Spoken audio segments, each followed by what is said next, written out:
dropped down into a bucket that fermented into ethanol. Some of the corn would land on the ground, grow more corn. And then the ethanol would feed back into the gas tank of the lawnmower. So, I mean, it was flawless. But I couldn't get it started. I pulled up, I mean, we went to commercial. I had about 20 pulls in it. Well, that's it. That's my crowning touch. Finally invents perpetual motion machine, and you can't get it started. Anybody else? Yeah. What's the worst show you've done in your opinion? My worst show? Yeah. No such thing. Of the Red Green show, or just in general? Period. Aside from tonight. Oh, yeah. God, there's so many to choose from. You know, I'll be honest with you. They never measure up to what you have in your mind. Because when you're, like, I'm primarily a writer. So the thing that gets me excited about writing is the image I have in my mind of this thing all be done. And it never quite, so it's just, degrees of disappointment. So, in our second season, there was a guy that worked at the station. He was the president of the station, and he made me make radical changes to the show. That was pretty bad. It was all wrong, and I had no recourse. And then he canceled the show. That's when the show got canceled. That was a low point. And there were some of the greatest handyman corners in that year, but the plot line. You've said in the past that this is the only California show you're going to do. Yeah. I'd like to plead with you to do one in San Francisco. My son's dying to see you. Oh. Well, we are actually on in the summer station of San Mateo. Yeah, that's right. They want to do it. They haven't figured out how to do it. Like in terms of doing the pledge thing with the Skype and everything. Every time that comes up to that time of year, they just haven't quite got it together. So it might happen. Good. Weather's not hot up there. No.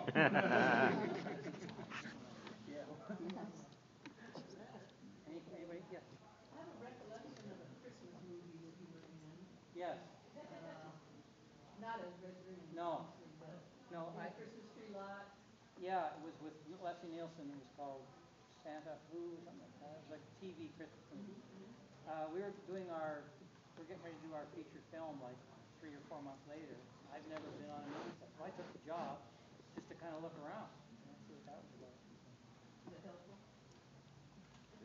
Kind of. Yeah, well. It was unbelievable to me that they took so long to do it. I'm very frustrated with it so long. Movies, they take all day to do 10 seconds. Not to mention, my husband was in the movie. Hey, yeah, I remember you. I do. We interviewed you, right? You're in the interview part. That's right. I remember you. You're actually one of the brighter, more Because that last day, we got to see everybody interviewed, and I was the last one. So I had an idea of what was coming. I see you've lost it.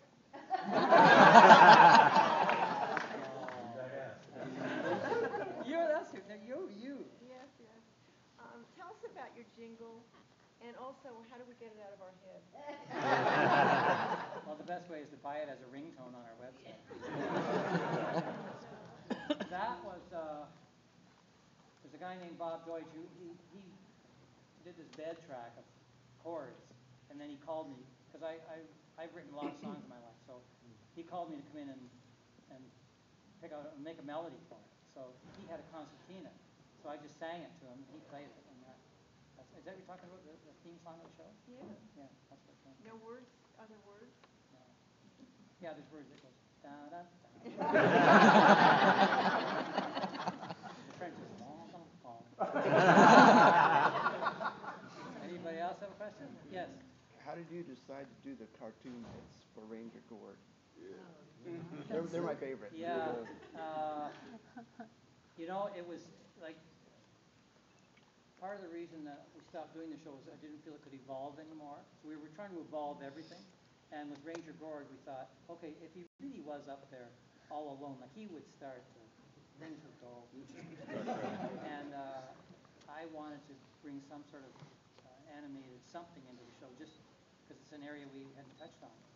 So there's a college near us, Sheridan College in Oakville, Ontario, and Walt Disney people, they hire all the best grads. But I scooped one out. I scooped up their best guy, and he would do those parts. And they're They're great. Yeah. just fun. Yep.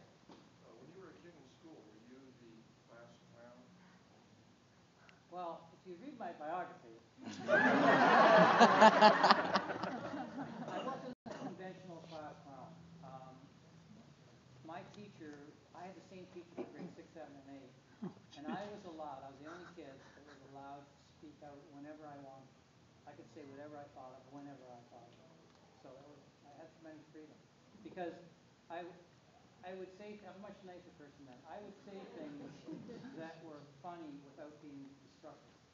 You know what I mean? And just kind of make it fun for the class without ruining. I wasn't trying to put the teacher down, just something funny was for me. So I was a funny guy in school, but not in the conventional sense. People say to me, the question I get a lot is, this just reminded me of it.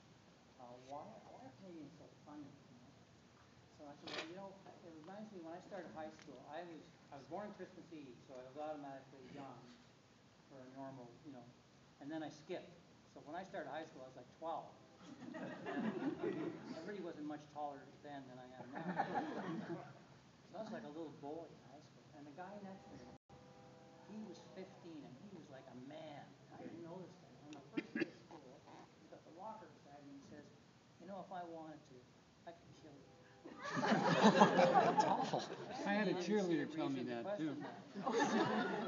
I spent the year making sure he didn't want to. And I did that by making him laugh. You know, I could make him laugh. And so later on, like when people ask me why are things so funny, I tell them that story and I said, I think that we're trying to make Americans laugh so they won't kill us. I mean, you got all the firepower, you know. Man, our Air Force clothes would stick to us.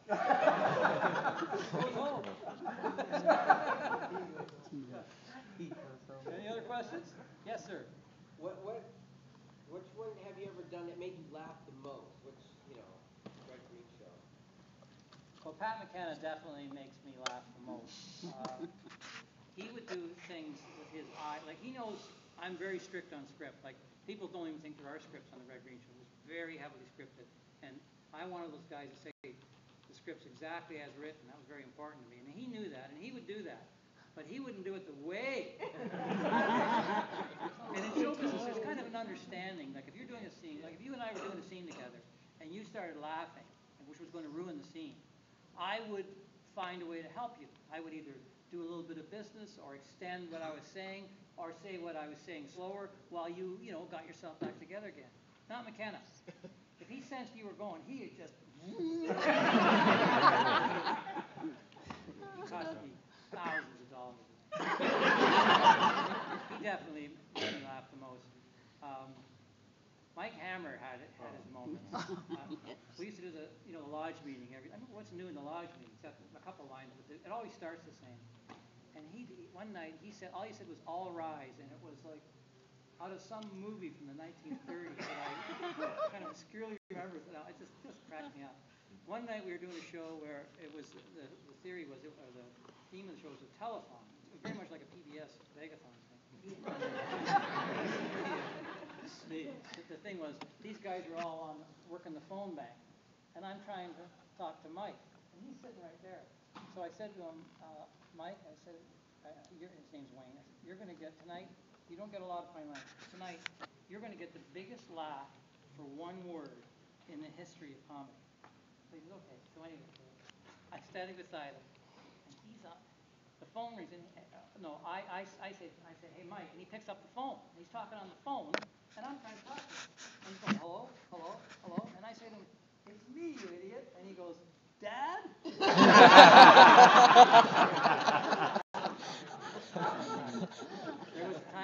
There was a guy named Mark Wilson, originally played the marina operator, and talk about typecasting. This is the laziest guy, and that's the way he is, okay? He said everything's dead lazy right now.